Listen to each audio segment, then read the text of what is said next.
Hello everyone. It's really good to be back. Yes, I think I am. Life is going, it's running. Whoever connects in life, it will be amazing. Uh, and if you're watching recording, you can always message me, and there will be another day that I will be live in this group. Or if you're watching on Instagram or you're watching on YouTube, you can always connect with me through those social media. So before anybody hops on and before I start my topic that I have for you guys today, I want to remind you that tomorrow is Wednesday, April 17th. Yes, and we have, so there's no live tomorrow because we gonna have um, a Zoom. There's very special Zoom. Every single Wednesday, there's very special Zoom.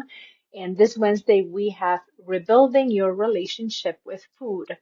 So we'll have two guests. They will be sharing. It's going to be an amazing time to learn how to work on better relationship with food. It's tomorrow, 7:30 p.m. Central Time. So if that time is good for you, just let me know, message me so I can send you information for a Zoom link or Zoom ID and you can connect and be on it live. Today's topic that I have for you. Let me see if I will. Yes, I'm supposed to get any when somebody will be commenting. I should see. Sometimes I just don't see, and I see after the live, and but I will still reply to you guys, even if it will be after live. I will just send you a message after all. So today I picked a topic. Like yesterday we had about sugar, and I know it's always a thing about the sugar. Even today, I had a conversation with one of you, and this person was asking me, so what do you replace sugar with? Typically, I don't. I just skip it. But if I need to, it's a monk fruit, just for a reminder. But today, I have information about gluten. Not maybe about some gluten, but like, cooking with stuff that is gluten or gluten-free and some basic information. And this live will be short too, but if you will listen to the end or you like the information or you want to know more, you can always message and check with me, with a PM or any other way, even in the comments. Um, I have two recipes for you guys today. So after watching this live or after seeing even until this part, you can always message me and let me know that you want to have these recipes. I will tell you what are those at the end, but I'm not gonna read the whole recipe on the live. If you are interested, you will just get the recipe from me, just free. Just message me that you want it. So let me give you a couple information why there are questions about gluten that I get. So typically, gluten-free lifestyle. I don't like word diet because whatever you choose to eat today, it's your diet. So I love the word lifestyle because I had a diet, okay, not only one, different types of diets too. And they didn't do what I was expecting them to do. So in order to lose everything I needed to lose and become healthier, was about my lifestyle, not about the diet I had in my fridge or the diet that I had in my cart that I was shopping. So it's all about lifestyle. So gluten-free lifestyle is recommended for celiac disease, 1,000,000%. There's no way that someone that it's diagnosed with celiac will be able to consume any kind of gluten product, but also gluten sensitivity or wheat allergies. And that's on the rise. Why that's on the rise? Because gluten in today's world, it's not the same gluten our grandmas had or even were baking bread from. It's just the wheat and flour from those wheats are completely different level of gluten in them, and not only gluten but also like pesticides in this stuff and bleach in this flours and all that stuff that is not healthy at all. but you can easily, in today's world, like that wasn't normal for our grandmas, but you can easily right now find gluten-free pasta, cereal, breads, waffles, pancakes. There's so much that you can go into a specific store, possibly like, natural food stores. But on the other hand, in regular supermarkets today, you can find, a specific location for gluten-free products, or even like two, three alleys that they typically say healthy food. And that is always a big surprise for me. So if those two alleys are with the healthy food, what is the rest of the store with? So this is where I shop. I shop in the three last alleys if I look for pastas or even pancakes for my daughter if she doesn't want to make her own, which she typically does. If she's asking me for some kind of pancake mix, I'm gonna look for in the three last alleys in the store because the rest of the store is not a healthy thing at all. So let me give you a list of gluten-free food and food that contain gluten. I will separate that. I will just make you a list. The thing is that I'm not saying all of these gluten-free are healthy. I'm just gonna wanna give you a list, and we can talk about what's healthy, what's not healthy on some other occasion, or we can talk privately what will be good for you or not based on your health situation. Like, where are you coming from? What do you have in your body? What do you know could be a problem? Because even non-gluten products are not 100% healthy, and they can cause some other stuff. Or if you have that stuff already, like let's say, too high glucose or insulin problems, even gluten-free food is not the best for you. Just saying. So gluten-free are potatoes, buckwheat, oats, but I will be honest with you about oats. It has to be labeled. It has to be labeled that it's a gluten-free, because in today's world, oats are growing with regular wheats in the fields. Like the farmers are not separating them far enough from each other. They are very close to each other, and contamination happens because of the wind. So any kind of gluten wheat will pollute gluten on oats, just on a growing field. And if that oat is not um, reduced off of gluten and doesn't have certification that it's gluten free, it's not gluten free. Just so you know, because if you are celiac, you need to have that certification on a product just to avoid the contamination. Corn, rice, and doesn't matter what kind of rice, blue, black, white, doesn't matter. Quinoa, amaranth, that's a very good thing. Teff, millet, beans. Come on, guys, I know you know it.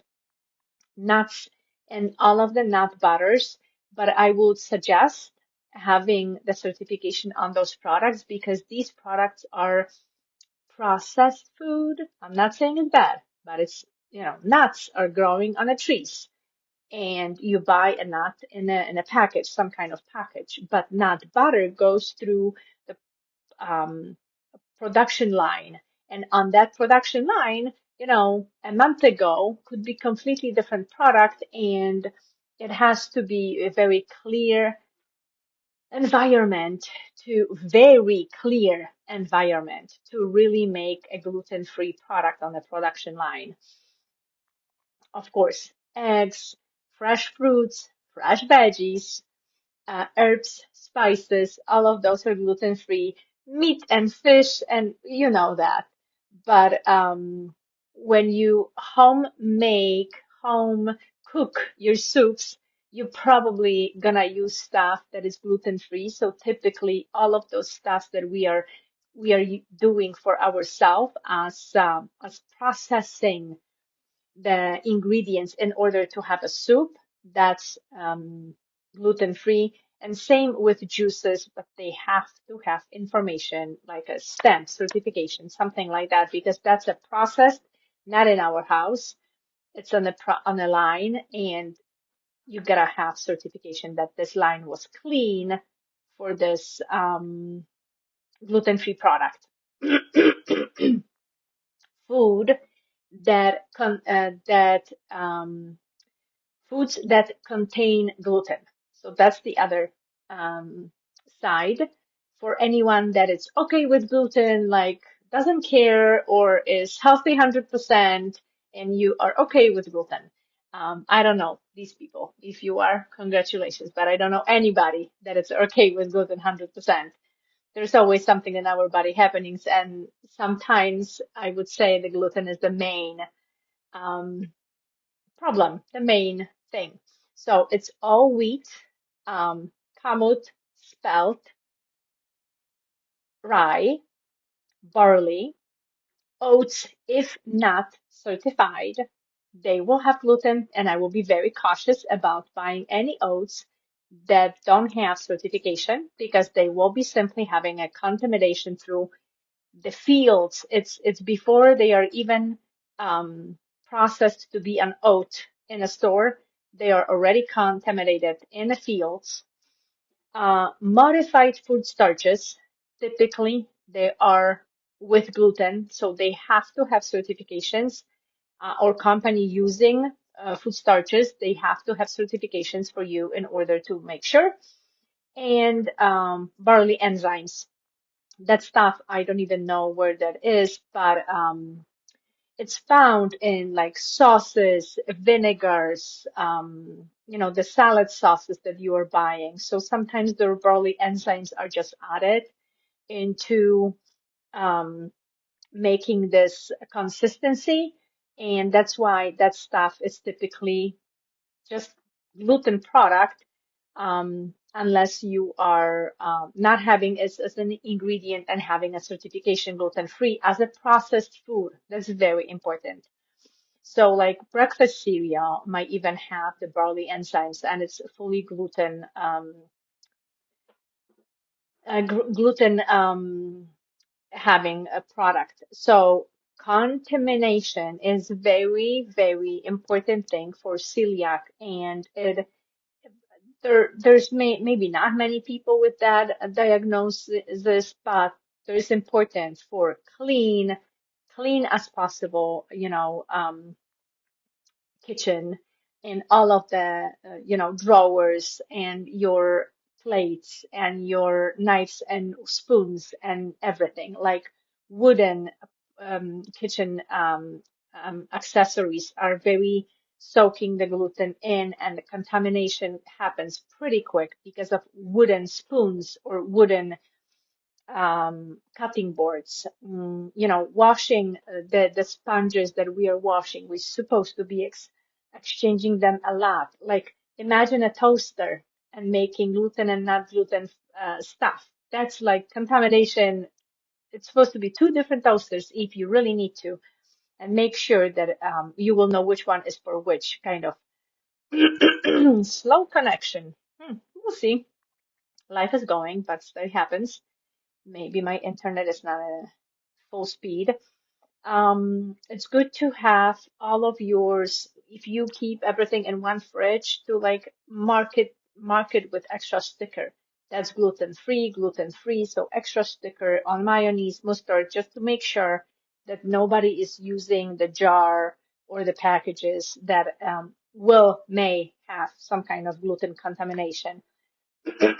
Very clean area in the kitchen is very important. This is no joke with celiac disease, and cabinets, even cabinets that we are having gluten-free food in them, they are clean and separated. So we are not messing up with this. I would love to give you like what to substitute. Like, let's say you don't want to go for the wheat flour. You want to go for some kind of gluten-free. flour, there's so many different choices and options. And how do I do it in the measurements in the recipes? Um, I learned by, tryouts, but I know I have a good substitute list, and I will give you that. So maybe that will be very helpful. But also, when I do this, I will give you like a mixes. Typically, we can buy a flour mix in a store, and they are good. My daughter is using for baking whenever, if I need to, because sometimes while cooking, I don't add any flour into the sauce. So it comes for me thick enough that I don't have to thicken anything more. But my husband likes stuff that it's pretty thick, especially sauces cannot look like a soup. So if it doesn't come out the way he wants to, I will scoop out the flour mix I have and I will just thicken the sauce for him so it's the way he wants to. So I will give you an ideas for a grain gluten-free flour. I have some that are not gluten-free, but whatever. I will give you different kind of flours if you want to exchange the wheat one. So let's say in your recipe you have 1 cup of wheat flour and you want to exchange it for a barley and it contains the gluten. But let's say you want to just exchange because of the wheat. So 1 cup will be 1 1/4 of a cup for barley flour. I don't do that. I will be honest with you. Barley flour doesn't exist in my house. Cornmeal. That's something that I wouldn't exchange to, but I know people are cooking and using different stuff, and I am not here to judge you. You may have really amazing recipes and use them. Just make sure you're gonna have a good exchange sizes. So 1 cup of regular wheat flour will be a 1 cup of cornmeal flour. That's 1 to 1. So that's easy to exchange. Oats. If you want to have an oat flour and you're sure that it's with certification gluten-free, then you need 1 1/3 of a cup in order to exchange 1 cup of wheat flour. So 1 1/3. Potato flour, it's 1 cup of wheat goes to 3/4 of a cup of potato.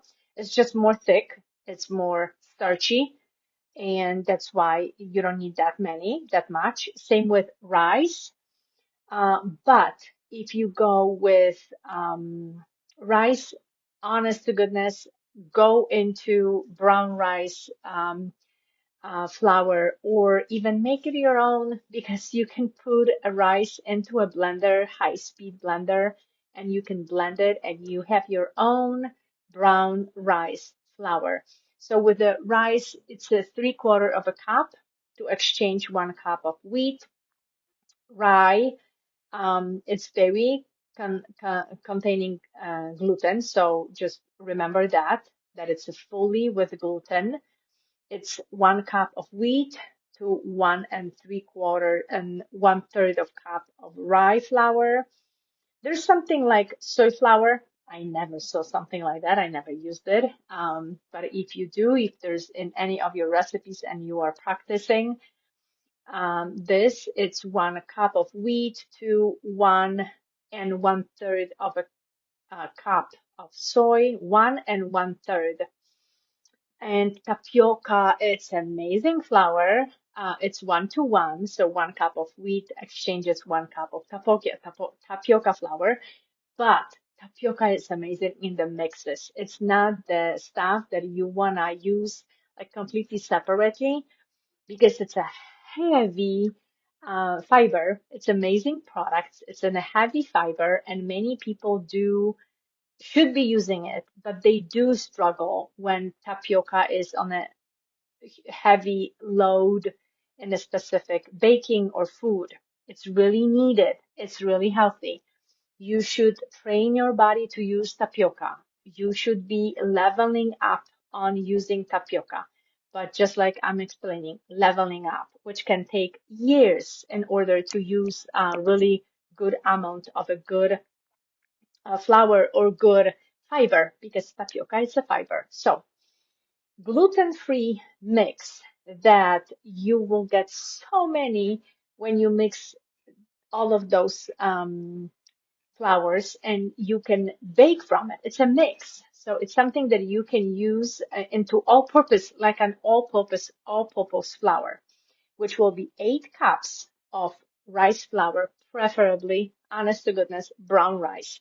8 cups, 2 2/3 of potato starch, and 1 1/3 of tapioca flour. And here you have all-purpose um, flour that is gluten-free. I'm not saying it's the healthiest, but it's gluten-free. And when you are baking, when you are doing like even pasta, that will be something that will be working for the purpose of whatever you want to accomplish. Another mix that it's a gluten-free mix, and it's light. So it's not the stuff that will everything will come out from that mix, but it could be something to try in the sauces maybe, or to try I don't know, because I'm not a baker. This is the thing. My daughter is, and I typically go and I buy the mix that I like in ingredients instead of mix it myself. But I know that stuff is just saving you a lot of money. It's just saving you running in the store and looking for a good one, because you can buy 2, 3 ingredients and mix it in the house and you're good to go. So gluten-free flour mix is like a 4 cups of rice flour. Go for brown rice. I'm repeating myself, I know. 4 cups of tapioca flour, 4 cups of corn starch, and 4 tablespoons potato flour. So cornstarch will be this sticky product that is more. Um, Potato flour will be a lot less in this combination, but it will work and will do what you are expecting to do. If I will be going into mixing my own, I will use millet flour, I will use brown rice, I will use tapioca, and if I decide I will add anything more into it, it will be oat flour. But those will be all gluten free, and those will be all with um, complex carbohydrates. So simply said, they are, better choices for your carbs. Um, some fiber in it, so it's better for my gut health. And this mix will be pretty light. I'm not saying I'm gonna make pasta from it or bread, but if I will be even adding into any kind of sauces, that will be something that I can eat and my husband can eat. And if I have that, I'm not gonna, think about my body, how it's gonna take it or not. So that's all I have for the gluten and non-gluten flours information for you guys. I have 2 recipes. I will give you what is the topic for the recipe, what they are, and if you are interested in having this recipe, just let me know, message me, contact me whenever you are watching this live, and I will just send you the recipe. Apple and pear cobbler. That's something that I'm not gonna do because I am not a baker, but it sounds pretty yummy. And if I will give it to my daughter, probably she will bake it. But also pancakes, and she is so good into pancakes. She's always mixing. Every single morning, she is making herself a fresh new pancakes. So I have a pancake recipe. She's not using this one, I will be honest. She's just, scooping our flour mix and having eggs. Typically, it's a lot more eggs than the flour.